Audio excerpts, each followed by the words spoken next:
ঈদের ছুটিতে রাজধানীর সড়কগুলো এখন ফাঁকা। সেই ফাঁকা সড়কেই দৌরাত্ম্য বেড়েছে ব্যাটারি চালিত অটোরিকশা চালকদের, যার ফলে ভাড়া পাচ্ছেন না প্যাডেল ও সিএনজি চালকেরা। কেমন কেটেছে তাদের ঈদ, চলুন জেনে আসি। ঈদে তো কামাই রুজি যাগর অটো গাড়ি আছে তাদের কামাই ভালো আছে, আমাদের তো আর কামাই রুজি ভালো না। আমাদের ঈদ নেই, যারা পাওয়ার রিক্সা যায় তাদের কোনো ঈদ নেই। ঈদ তো সেই রকমই, ঈদের মধ্যে যে ভাড়া আগে মারছি 1000-1500 টাকা মারছি, ঈদে মনে করে 500 টাকা মারতে পারিনি। অটোই আর অটো, যে যাই সেটাই অটো।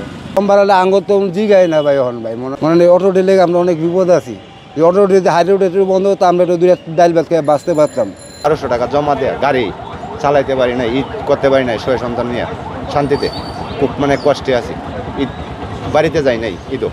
অটো রিক্সা বাড়ার কারণে তো আমাদের মনে করেন রুজি রুজির একদম বন্ধ হয়ে গেছে। এখন অটো যারা নামাইছে এটা তো বড় বিষয় না, বড় বিষয় হইলো যেসব মাল সামানা যে জায়গা থেকে আইতাছে এটা তো আগে বন্ধ করতে হইব, কারণ আমরা তো রিক্সা চালানির হইলো আমরা মেন জিনিস। আস্থা, নিরাপত্তা ও প্রগতির সাথে প্রযুক্তির সমন্বয়ে গ্রাহকদের সর্বোচ্চ মানের ব্যাংকিং সেবা প্রদানই কমিউনিটি ব্যাংকের লক্ষ্য। কমিউনিটি ব্যাংক, সবার ব্যাংক।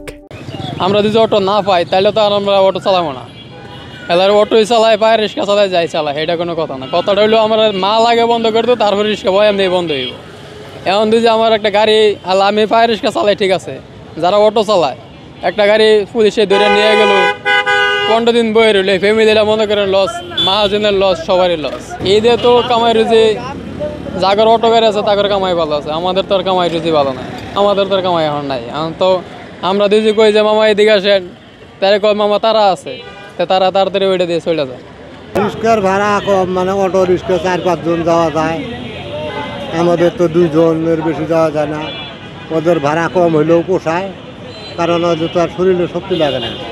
আমাদের ঈদ নেই, যারা পাওয়ার রিক্সা যায় তাদের কোনো ঈদ নেই। ঈদে মধ্যে আমরা খেয়ালই পাই না, অটো দিয়ে চলে যায় সবাই। হঠাৎ মনে করেন আমাদের ইনকামের দরকার 1000-1200, হেন 400-500 টাকা ইনকাম হয়, বউ বাচ্চা নিয়ে খাওয়া দেওয়া তো টাকাই থাকে না, কিসের ঈদ করবো?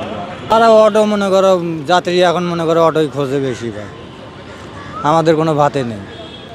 সকাল 9টার সময় বাড়াইছি, যাবো তো 100 টাকা মতো মারছি, কী করবো? 100 দিয়ে পেট চলবো, গাড়ি জমা তো আছে।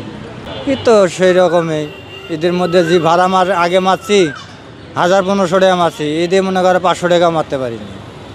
অটোই আর অটো, যে যাই সেটাই অটো। কম বাড়ালে আঙ্গর তো জিগাই না ভাই, এখন ভাই মনে অটো দিলে আমরা অনেক বিপদ আছি। অটো দিতে হাইরোড বন্ধ হতো, আমরা তো ডাইল ভাত খেয়ে বাঁচতে পারতাম। এই সরকারি যদি একটু দেখতো, ঠিক আছে, যে সরকারি মনে করেন একটা সরকার একটা ব্যবস্থা করবে, একটা সরকারি যদি একটা ব্যবস্থা করতো পাইরিশ খেলাগুলো তো আমরা একটু চলে ফিরে খাইতে পারতাম ভাই। গার্মেন্টসে যারা চাকরি করতো 15,000-16,000 টাকা বেতনে, ওরা এই যে আপনার পরে চাকরি অধীনে না করে অটো মেলে আসছে, আসে আপনার এই যে নিজের অধীনে চলে, আপনার অটো মানায় নিয়ে নিজে আপনার 20,000-25,000 টাকা। আমরা সিএনজি যেন 200 টাকা ভাড়া, এনে মনে করেন আপনি 100 টাকাতে জায়গা, আমরা যেন 300 টাকা ভাড়া চাই, এনে জায়গা 250 টাকাতে, 200 টাকাতে। আমরা 1200 টাকা জমা দেয়া গাড়ি চালাইতে পারি না, ঈদ করতে পারি না, ছয় সন্তান নিয়ে শান্তিতে খুব কষ্টে আছি। ঈদ বাড়িতে যাই নাই ঈদও, যার বলেই খুব কষ্টে আছি টাকা এই অটো গাড়ি লেগে।